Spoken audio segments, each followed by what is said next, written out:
The Woodcutter and Three Wishes. Once upon a time, there lived a woodcutter and his wife. They were not very rich, but made their living on the money that the woodcutter brought in by selling wood. One day, the woodcutter set off into the forest to collect wood. He carried his axe on his shoulder and sang as he walked along. What a fine day it is! The sun is up high. I shall chop some wood for the town folk to buy. As he sang, he came upon a huge old oak tree. The woodcutter was happy. If I chop this tree down, I won't need to go further into the forest. There will be plenty of wood to sell. So saying, he pushed up his shirt sleeves, took off his jacket and got ready to bring the mighty oak tree down. The woodcutter swung his axe and brought it down on the trunk of the tree. "Please don't do that," cried a tiny voice. The woodcutter stopped at once and looked around, but he could see no one. He was puzzled. He had heard someone asking him to stop, but no one seemed to be around. Thinking that he was imagining things, the woodcutter once again picked up his axe and got ready. This time, before the blow could land, he heard the gentle voice again. "Oh, please, kind sir, have pity on me. I beg you, please do not chop the tree down." Once again the woodcutter stopped and looked all around him. "This is strange," he said aloud. "I'm sure that I can hear a voice, but I can see no one. Who is it who does not wish me to do my work?" "I am the tree fairy," the voice replied. "You cannot see me, but this oak tree is my home. I live inside its trunk in the winter, and during the spring I sit on its branches in the green leaves that sprout. If you chop its trunk, I will no longer have a home. Winter is here, and I shall die of cold without the tree trunk to shelter me. If you spare my home, good man, I will grant you 3 wishes." The woodcutter was delighted. "With 3 wishes, I can become a rich man without doing any work," he thought. Aloud he said, "I shall grant you your request in return for the 3 wishes," and hurried off to tell his wife the good news, singing all the way home. "What a lucky man am I! I had come for wood, but the tree fairy's boon will do me more good."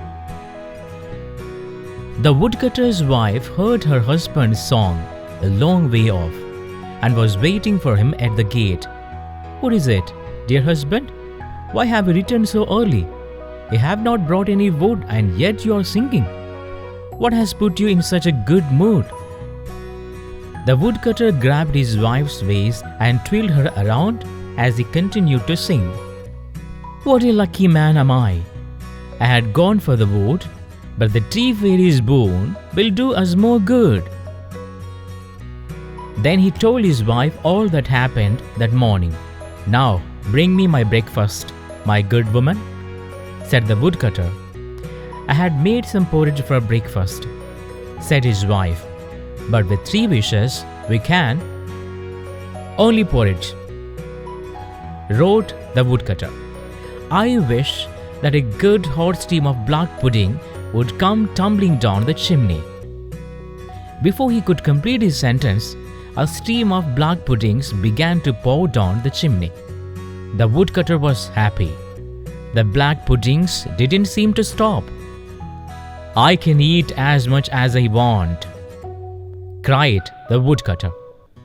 "Come on, dear wife, you two better get yourself a plate and start eating. What a marvelous feast we are going to have!" "You stupid fellow, you have wasted 1 wish and you want me to get a plate to fill it with this useless black pudding?" shouted his wife. "I wish all these black puddings were hanging at the tip of your silly nose." No sooner were the words out of her mouth than the black puddings jumped off the table and flew straight toward the woodcutter.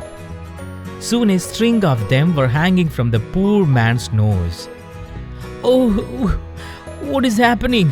Oh, now see what you have done!"